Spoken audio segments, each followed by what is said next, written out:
Hello बच्चे लोग, कहानी सुनने को तैयार है। आज की कहानी नंबर है 43 और कहानी का नाम है राजा विक्रमादित्य। अब एक गांव में एक राजा रहता, उसका नाम विक्रमादित्य रहता। वो विक्रमादित्य राजा बड़ा दयालु था। कोई भी उसके दरवाजे पे उसके राजमहल में आया तो उसको हेल्प करता था। उसके गांव में गरीबी नाम की कोई चीज ही नहीं थी। कोई झगड़े नहीं करते थे, कोई झूठ नहीं बोलते थे, कोई चोरी नहीं करते थे। सारे लोग अपने अपने काम ईमानदारी से करते थे। बच्चे बराबर पढ़ते थे, लेबर बराबर काम करते थे, लड़कियां बराबर स्कूल जाके भी घर में हेल्प करती थी मम्मी के हाथ के नीचे। सब तरफ से समाधान था, सुखी लोग थे। इतना होने के बाद भी राजा क्या करता था, रात को यानी 9 बजे के बाद जब लोग खाना खा के सोने की तैयारी में रहते, जो सादे कपड़े में, राजा का ड्रेस नहीं, सादे वेश में, हाथ में छड़ी लेकर पूरे गांव का 1 घंटे में दौरा करता था। क्यों? तो ये देखने के लिए कि भाई मेरे राज्य में कोई गरीब है क्या, कोई दुखी है क्या, किसी को कोई बात की तकलीफ है क्या, कोई परेशान है क्या, कोई रो रहा है क्या, किसके आंसू पूछने के लिए कोई है नहीं क्या। तो ये देखने के लिए वो घूमता था। कोई घर में से आवाज आई तो वहां थोड़ी देर रुक जाता था, क्या आवाज आ रही। उनके घर की कर रहे बातें तो ठीक है, लेकिन राजा की बातें कर रहे, गरीबी की बातें कर रहे, दुख की बातें कर रहे, तो फिर वो वहां रुक जाता था। ये लोगों को क्यों दुख है, क्यों परेशान है, ये सुनने के लिए। अब एक दिन क्या हुआ, एक ब्राह्मण और एक ब्राह्मणी दोनों आपस में बातें कर रहे थे। वो इतने करीब थे ना ब्राह्मण कि उनको 2 टाइम का खाना भी नहीं हासिल होता था। दोपहर में 1 टाइम खाते थे, शाम को 2 गिलास पानी पी के सो जाते। उनको 2-3 बच्चे भी थे। बच्चों को भी ऐसा ही कुछ तो खिला के उसकी माँ सुला देती थी। वो स्कूल जाते थे लेकिन उनकी फीस भरने के लिए पैसे नहीं, उनके यूनिफॉर्म बनाने को पैसे नहीं, उनकी बुक्स खरीदने को पैसे नहीं, इवन इतना ही नहीं, स्कूल की फीस भरने के लिए भी पैसे। तो टीचर लोग क्या करते थे, उनको पैसे लाने के लिए घर को भेजते थे। अब ये ब्राह्मण देवता दिन भर भिक्षु की मांगते थे, लेकिन 1 टाइम का बड़े मुश्किल से खाने का सामान जुटा पाते थे। माँ उसकी वापस भेज देती थी, भाई कल देंगे, परसों देंगे, अभी नहीं है पैसे, आज के दिन बैठने दो, रिक्वेस्ट करो उनको बोलते। ये बातें सुनने के बाद वो पत्नी ब्राह्मण की ब्राह्मण को बोलती, तुम बोलते गांव छोड़ के जाएंगे, चलो वहां तो भी ज्यादा माधुकरी मिलेंगी, भिक्षा मिलेंगी, दोनों टाइम का पेट भरेगा। लेकिन मैं बोलती अपने गांव में जब राजा है तो दूसरे गांव में जाने की क्या जरूरत है। आप एक बार मन में धारण करो कि आज अपने को राजा के पास जाना है, राजा कुछ न कुछ तो हेल्प करेगा, इतना मुझे आत्मविश्वास है। इतने सारे लोगों को मदद करता राजा, आप जाते ही नहीं, आपको जाने में शर्म आती है, आपको दुख लगता है, मेरा दुखड़ा किसको किसको सुनाऊं, ऐसी धारणा हो गई तुम्हारी। तुम आज क्या करो, ब्राह्मण बोलता अरे मेरे कपड़े फटे पुराने हैं, अंग पे ऊपर शर्ट भी नहीं है, ऐसा करो, बोले अंग पे तुम्हारे जनेऊ है, एक पंचा धारण कर लो, धोती है फटी पुरानी रहने दो, नहा धो के माथे पे तिलक लगा के जाओ, तो वो समझ जाएंगे अरे ये कोई तो गरीब ब्राह्मण देवता है, कुछ तो अपने काम के लिए आए हैं बेचारे। राजा बात करेगा फिर बता देना सारी बातें। तो क्या हो गया,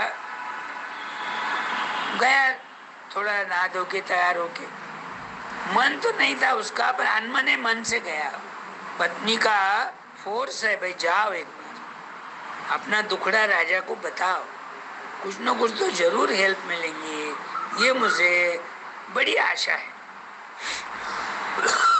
अब ब्राह्मण देवता जाते राजमहल के सामने खड़े हो जाते, सिपाही रहता वहां बंदूकधारी, वो ब्राह्मण देवता वो सिपाही को बोलते मुझे राजा से मिलना है, मुझे उनसे कुछ मदद चाहिए, मैं बहुत गरीब हूँ। वो छोड़ देता। दूसरा सिपाही मिलता, उसको भी बोलता मेरे ना 2-3 बच्चे हैं, भूखे रहते हैं, उनको पढ़ना है, होशियार है, लेकिन फीस भरने के लिए पैसे नहीं है तो टीचर आने नहीं देते। फिर बाकी की बातें तो रह गई, यूनिफॉर्म खरीदना नहीं है और किताबें खरीदने को पैसे नहीं है, छोड़ देते। तीसरा सिपाही रहता और एक वो बोलता मेरी औरत बहुत गरीब है, मैं भी गरीब हूँ, उसको एक ही साड़ी है, वही धोती है, वही पहनती है और फटी पुरानी है, सीने के लिए सुई धागा तक नहीं मिलता और बेचारी गरीबी में संसार कर रही, कभी दुखी नहीं होंगी, मेरा साथ हमेशा देती। तो उसका ही आग्रह है कि एक बार तुम राजा के पास जाओ, राजा तुमको कुछ न कुछ तो हेल्प करेगा।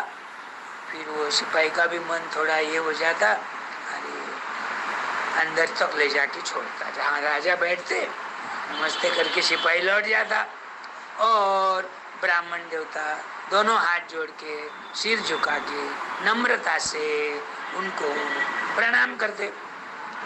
राजा समझ जाता, बैठने को बोलता, नहीं नहीं बोलते, आप राजा है, आपका सम्मान करना चाहिए, हम तो गरीब है, हम खड़े रहते। नहीं नहीं बैठो,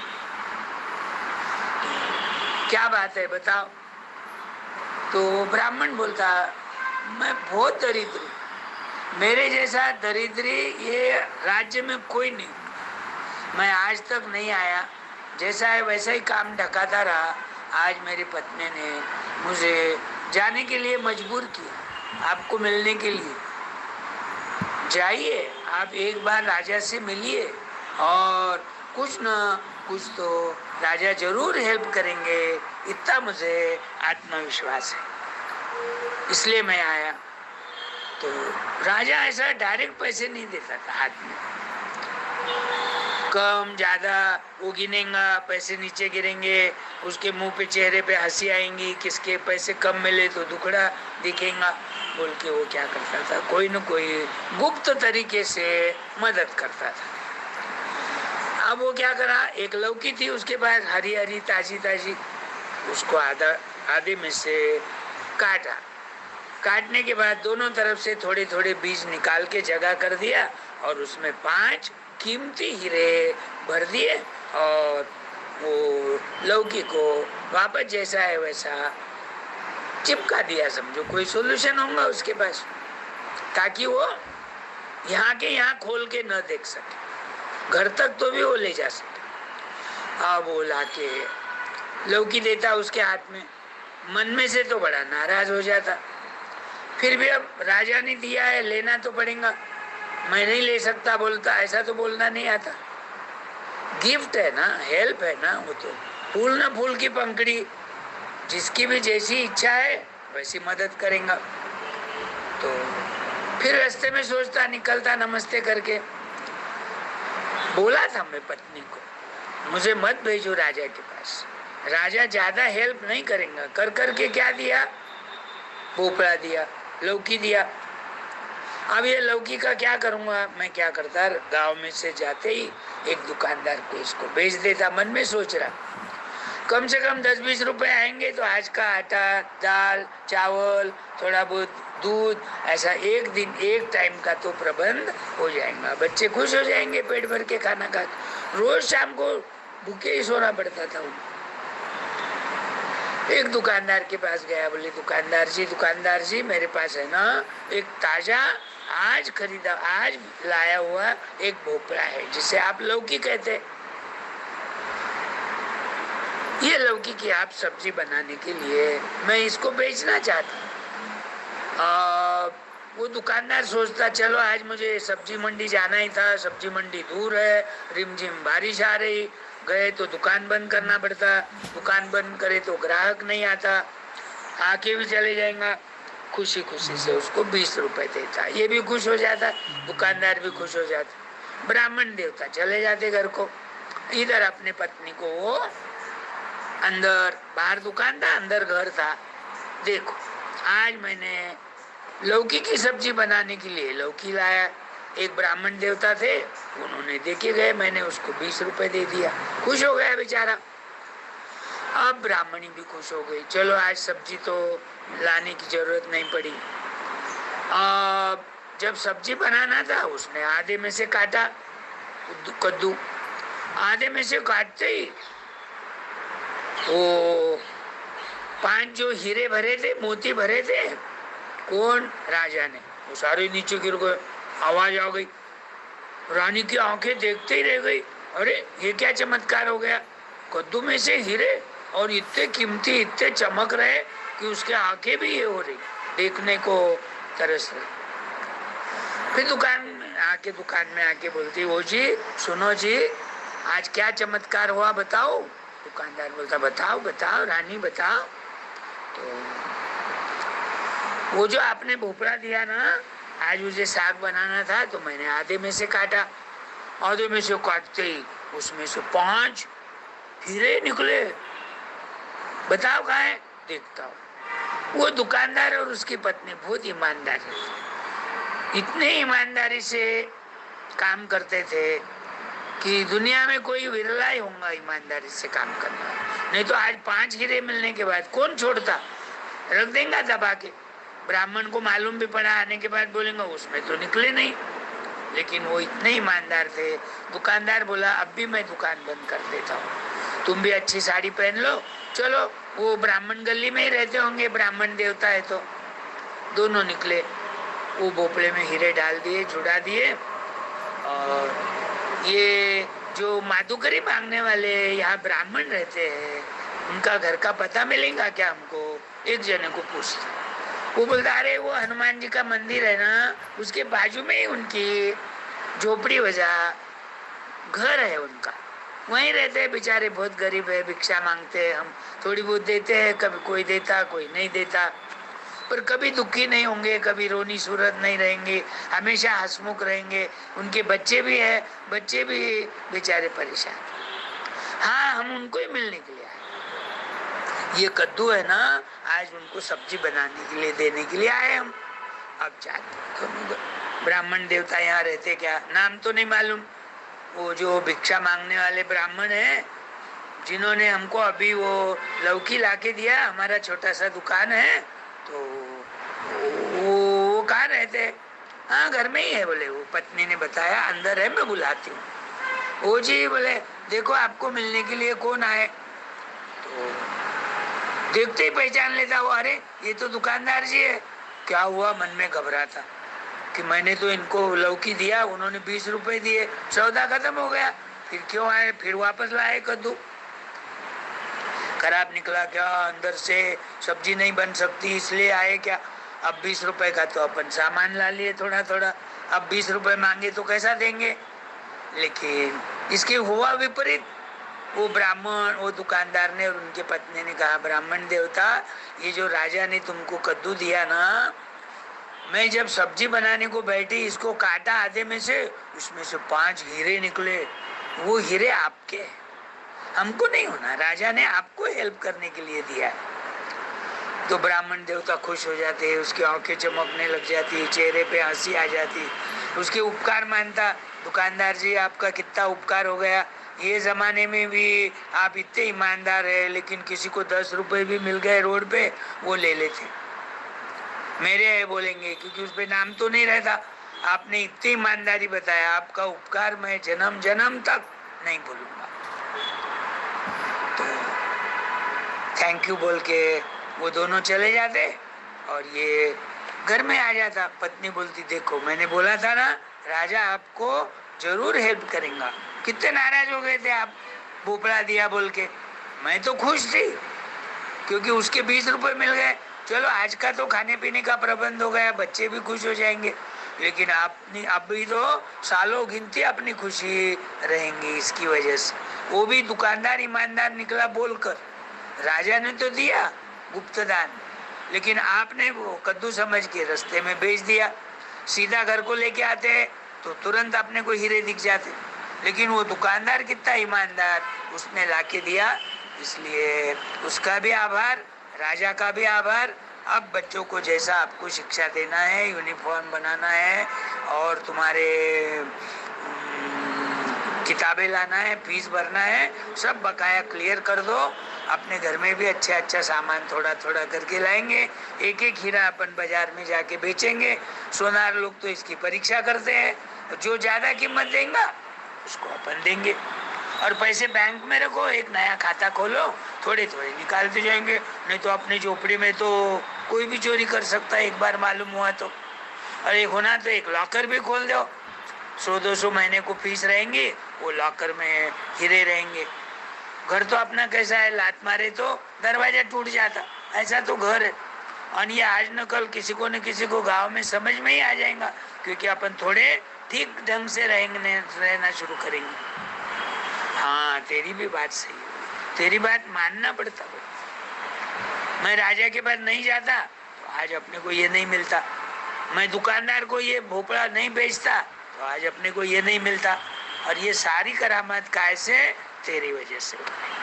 तू खुश रहे, बच्चे भी खुश रहेंगे, मैं भी खुश रहूंगा। लेकिन मेरा माधुकरी मांगना मैं काम नहीं छोड़ूंगा, माधुकरी रोज मांगूंगा। भगवान की पूजा करूंगा, मंत्र बोलूंगा, माला फेरूंगा, गंगा नदी को जाके स्नान करूंगा। मैं मेरा रूटीन रखूंगा। ठीक है बोले। अब क्या हो जाता, राजा इधर सोचता कि ब्राह्मण को अपन गुप्त दान तो दिए, लेकिन उसके पल्ले में पड़े क्या वो हीरे? उसने वो भोपड़ा किसी को बेचा तो नहीं? अपने बारे में वो क्या सोच रहा होगा, क्या बातें कर रहे होंगे वो दोनों? ये देखने के लिए रोज के हिसाब से रात के 9 बजे सादे ड्रेस में हाथ में छड़ी लेके गांव का फेर फटका करने के लिए निकल गए। अब ब्राह्मण देवता का घर, उसको तो मालूम ही है कि ब्राह्मण है तो ब्राह्मण गली में ही होगा। तो हल्लू हल्लू धीरे धीरे धीरे धीरे वो गली में जाता रहा। एक घर में से थोड़ी आवाज आ रही थी, देखो भले अच्छा हो गया ना, आज अपन है ना पेट भर के खाना बना के खाएंगे। अब उसके दरवाजे के ऊपर है ना एक काला कलूटा, मोटा ताजा, तगड़ा और कालनेमी नाम का एक राक्षस खड़ा था। अब वो राजा देखता, इतना कालनेमी नाम का राक्षस यहाँ क्यों खड़ा है? वो बोलता, कौन है रे तू? बोले, मैं कालनेमी राक्षस हूँ। क्या कर रहा? मेरा काम है बोले रोज 1-2 लोगों को सताने का। आज ये ब्राह्मण देवता को मैं सताने वाला। तो अरे वो कितना गरीब है, माधुकरी मांग के खाना खाता, बच्चे भूखे रहते, उसकी पत्नी कसरत भी रसोई करके थोड़ा थोड़ा सबको खिलाती। 2 रोटी है तो आधी रोटी सब मिलके खाते, क्यों सता रहा? नहीं, मेरा मन हो गया, आज ये ब्राह्मण देवता का नंबर है, उसको मैं सताऊंगा। राजा को दया आती, वो बोलता, ऐसा कर, तू ब्राह्मण देवता को छोड़ दे, होना तो मुझे सता, लेकिन ब्राह्मण को नहीं छोड़। देख ले, सोच ले, उसको नहीं मालूम रहता ये राजा रहता। ठीक है। अब बोलने के बाद राजा अपने घर के पास आने के लिए हल्लू हल्लू निकलता, कालनेमी चले जाता। अब कालनेमी का प्रताप शुरू कर दिया उसने। रास्ते में एक आदमी मिलता, वो आदमी बोलता, अरे तुमने सुना क्या? बोले, वो भी राजा को नहीं पहचानता। तुमने सुना क्या? बोले, आज अपने विक्रमादित्य राजा का महल जल गया। बोलते, पहले चोरी हो गई, सारे पैसे, हीरे मोती पाचू जो भी कीमती पत्थर है वो भी लेके गए, पैसे ले गए, सोना लूट गए, चांदी लूट के ले गए, महल को जला दिए और उसके सारे परिवार के लोग भी जल के भस्मसात। ये बोल के जाता, मालूम नहीं बोलता। अब ये तो खुद राजा रहता, इसी का महल जलने की वो खबर सुनाता, बड़ा सैड हो जाता, बहुत दुखी हो जाता। मन में सोचता, हाँ वो कालनेमी राक्षस का प्रताप उसने शुरू कर दिया, शायद अच्छा हो गया। बोले, वो ब्राह्मण के हीरे लूट के ले जाता था, ब्राह्मण को भी मारता था, उससे तो मैं परेशान हूँ। ठीक है, हो जाऊंगा आज न कल। होने को तो कोई टाल नहीं सकता, जो बात होने वाली है वो तो होके ही रहेंगी। आप बोलता मैं वहां जाके क्या करूंगा, मैं यहाँ से ही सीधा रामेश्वर चले जाता। रामेश्वर मालूम है, साउथ में वो समुद्र के किनारे रामेश्वर नाम का गांव है। वहाँ एक ज्योतिर्लिंग है, उसका नाम है रामेश्वर। वहाँ से रामेश्वर भगवान महादेव भगवान की पिंड स्थापना करके पूजा करके वहाँ से लंका 55 किलोमीटर है, लेकिन पूरा पानी है, तो वहाँ सेतु बनाए थे, वो रामेश्वरम मालूम आ गया। और दूसरी बात, अपने जो भारत के पंतप्रधान थे, कौन, एपीजे अब्दुल कलाम, वो वही गांव के थे, इतने छोटे गांव के। तो बोले मैं जाऊंगा मंदिर में, शिव की भक्ति करूंगा, माला फेरूंगा, जप करूंगा, तप करूंगा, समुद्र में ही नहाऊंगा, वहीं जो भी मिला खा लूंगा, गुजारा करूंगा। अब अकेला जीव, मराठी में बोलते ना, एकटा जीव सदा शिव। अकेले को कोई फिक्र ही नहीं, मिला मिला खाना खाओ, नहीं मिला नहीं खाओ। कोई पत्नी नहीं, बच्चे नहीं, कोई बहन बेटी नहीं, भाई नहीं, कोई फिक्र की बात नहीं। तो 8-15 दिन, महीना भर जाके रहा। उसके तेज था उसके चेहरे पे, राजा था ना वो, तो उसको क्या कमी थी। लेकिन यहाँ सादे वेश में बाल बढ़ा दिया, जटाधारी, और जब करता था भगवे कपड़े पहन लिया, गले में माला, रुद्राक्ष की माला डाल लिया, और जब करते बैठता था, आग ढक के मेडिटेशन करता था। अब एक चंद्रपुर का एक राजा था चंद्रगुप्त, वो वहाँ रामेश्वर के दर्शन करने के लिए गया था।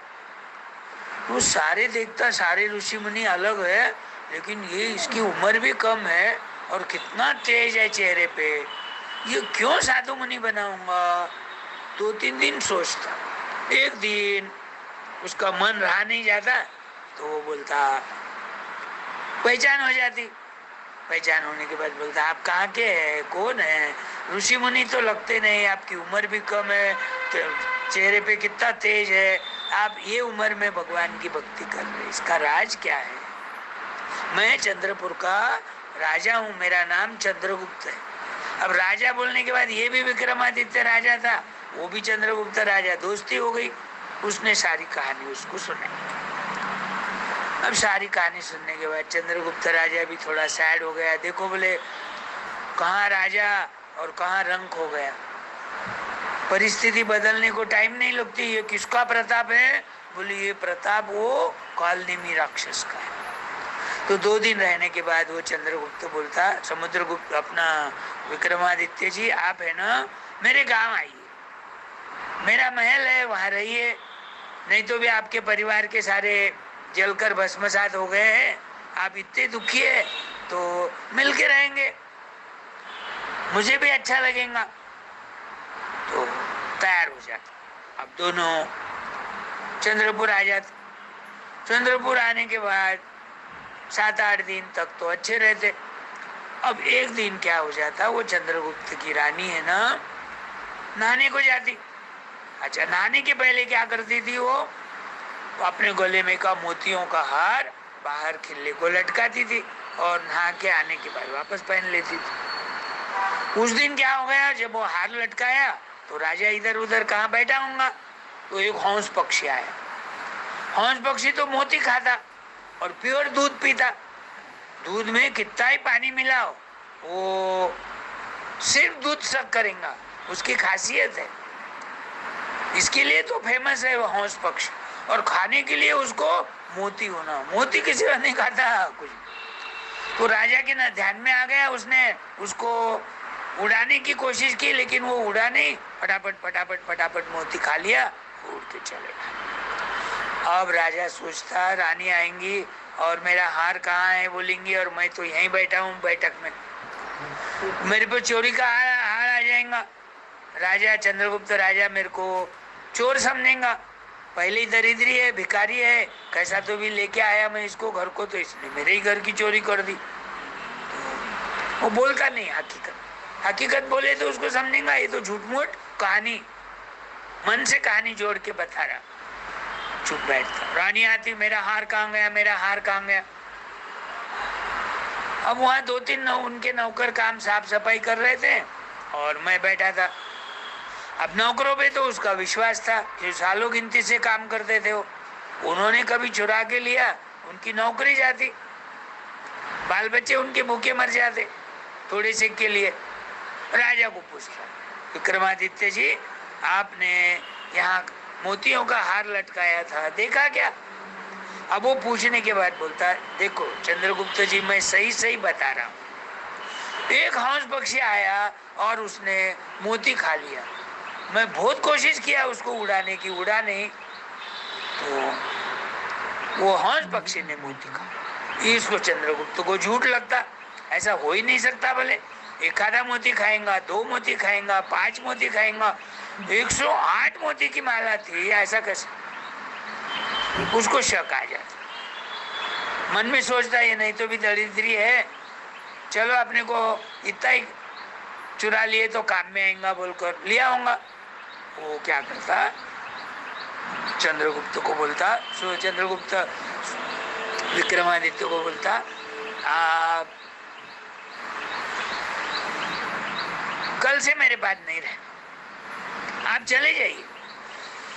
बड़ा सैड हो जाता, धक्के मार के उसको निकाल देता बाहर और सैनिकों को बोलता, इसको दूर जंगल में ले जाके छोड़ दो। अब लेके गए, वो सोचता ये भी कालनेमी का ही प्रताप दिख रहा, चलो होनी को क्या करेंगे, जो होना है नसीब में वो तो होने ही वाला सोचता। अब रात बेरात को जंगल में अकेला पड़ा है, मार खाई हुई, अंग दुख रहा, बुखार आ रही, ठंडी हवा छूट रही, सर्दी भी हो गई, कुछ दवा नहीं, खाने को नहीं, पानी भी नहीं बॉटल पीने को।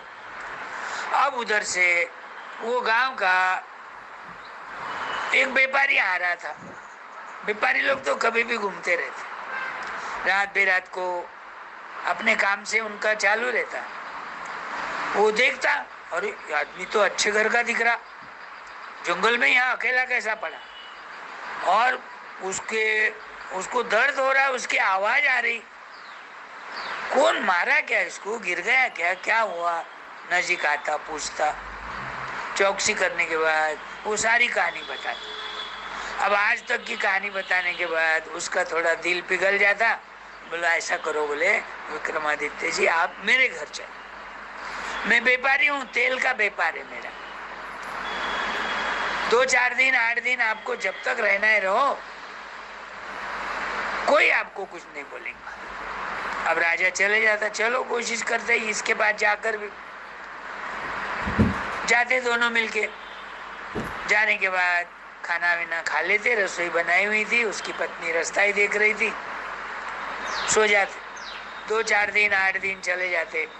वो व्यापारी बोलता ऐसा करो, बोले तुम छोटा मोटा है मेरे पास काम करते जाओ, बोले जो भी आपको होगा मैं उसका तुमको पगार भी दूंगा और खाना वाना तो मिल ही रहा आपको। राजा बोलता चलो ठीक है मन में। तो अब ये राजा को है ना संगीत का बड़ा शौक था, अलग अलग प्रकार के यमन राग, भूप राग, और वो बारिश का राग, रोने का राग, हंसने का राग, ऐसे अलग अलग प्रकार के बहुत राग रहते। उसने उसकी विद्या आत्मसात करी थी। तो एक दिन वो घूम रहा था, देखा वो तेल का व्यापारी के पास 100 ड्रम थे, तो वो 100 ड्रम खाली खटारे पड़े थे, तेल ही नहीं उसमें। तो राजा को दया आती, अपने को इतनी मदद किया तो अपन तेल से ये ड्रम कैसे भर जाएंगे उसका राग गाएंगे। तो मन में राग गाते रहता, रात भर सोता नहीं, कुछ नहीं। सारे तेल के ड्रम तेल से भर जाते लबालब। वो व्यापारी सोचता, देखता सुबह, अरे सारे खटारे थे, तेल से कैसे भर गए, अब तो मैं कितना रिच हो जाऊंगा। ये जरूर ये विक्रमादित्य की कृपा है, उसको ध्यान में आ जाता। फिर वो क्या करता, वो चंद्रगुप्त जो घर था ना महल उसका, उसके महल के सामने ही वो ये विक्रमादित्य का एक छोटा सा महल बना देता और महल में रहने की पूरी व्यवस्था कर देता। सारे घर बंद रहते, दरवाजे खिड़कियां, किसी को समझता ही नहीं अंदर कौन है। अंदर रहता था, पूरा खाने पीने की व्यवस्था कर दिया था सब। अब ये चंद्रगुप्त को कोई पता ही नहीं, अरे कल यहाँ कोई महल नहीं था, अभी महल कौन कौन किसका महल है, कौन रहता होगा, सोच रहा। तो सोच रहा घर में तो पूरा अंधेरा है, लेकिन आवाज आती है, संगीत की आवाज आती है, पेटी के गाने की आवाज आती है, पर दरवाजे बंद है, जाना कैसा, अंधेरा है, रास्ता किधर से मालूम नहीं। उसकी लड़की भी रहती है, नौजवान लड़की, बहुत खूबसूरत रहती है, उसकी शादी करना ही रहता उसको। तो एक दिन क्या हो जाता, वो दिए जलने का राग गाता राजा विक्रमादित्य, तो एक साथ सब दरवाजे खिड़कियां खुल जाती और 1000 दिए, मट्टी के दिए, पंती बोलते ना अपन, उसमें तेल से लबालब भर गए, बत्ती आ गई, सारे दिए लग गए, वो महल उसका झगमग झगमग चमकने लग गया। चंद्रगुप्त राजा और उसकी लड़की ये देखते, अरे ये क्या हो रहा है, आश्चर्य, आज तो खाली संगीत सुनाई देता था, आज तो संगीत के साथ ये महल में दिए भी लग गए, राजमहल चमकने लग गया और दरवाजे खिड़कियां खुल गई। चलो देखते, बोले जाते तो देखते तो राजा हक्का बक्का रह गया। उसको आश्चर्य हो जाता, अरे ये तो विक्रमादित्य है, अपन तो इसको मार के भगा दिए थे, इसके ऊपर तो चोरी का आरोप लगाए थे। वो जाके पाँव पड़ता, माफी मांगता, मुझे माफ करो विक्रमादित्य जी, आप जाने के बाद मेरे नौकर ने भी आपने जो बात बताई वही बात बताया, मैं बहुत ढूंढा लेकिन आप मिले नहीं, आज अचानक मिल गए, देखो जो नसीब में रहता ना वो होके ही रहता। तो अब क्या करूंगा मैं, मेरी शादी करने लायक बेटी है, खूबसूरत है, आपको पसंद आएंगी, उसके साथ आप शादी करो और आराम से रहना है तो यही महल में रहो, या फिर आपके गांव भी मेरी बेटी को रानी बना के लेके जा सकते। शादी बड़े धूमधाम से करता, फिर राजा बोलता मैं यहाँ नहीं रहूंगा, अब ससुराल और जवाई का घर आमने सामने ऐसा हो ही नहीं सकता, अच्छा भी नहीं दिखता, मैं मेरे गाँव जाऊंगा, वापस मेरे मेहनत से मैं कमाऊंगा और मुझे मेरे गांव के लोगों की सेवा करना है, मेरा जो भी बन सके मैं हर एक को मदद करूंगा, मेरा जो प्रिंसिपल है उसको नहीं छोड़ूंगा। फिर वो अपने गांव में आके राज्य करने लग जाते। राजा जाने के बाद वो गांव में चोरी करने लग गए, लूटा लूट करने लग गए, मारा मारी झगड़े करने। राजा आने के बाद सारे लोग खुश हो गए क्योंकि राजा का हेल्पिंग नेचर था, अब कोई चोरी करने की जरूरत ही नहीं थी। तो ये ऐसा राजा विक्रमादित्य दयालु राजा था, आया ना। कहानी लंबी है लेकिन ध्यान से सुनो, पढ़ो, बार बार पूरा ध्यान में आ जाता। इसलिए कभी भी कोई भी संकट आया तो घबराना नहीं, वो संकट में से कोई न कोई भगवान रास्ता निकाल ही देते। उधर ब्राह्मण भी खुश हो गया, इधर राजा को भी शादी भी हो गई, अब आराम से रहने लग गया, और वो काल नेमी किसको तो सताने के लिए और चले गया हूँ। आया ध्यान में? चलो अब कल कहानी दूसरी बोलूंगा, है? Okay, bye bye.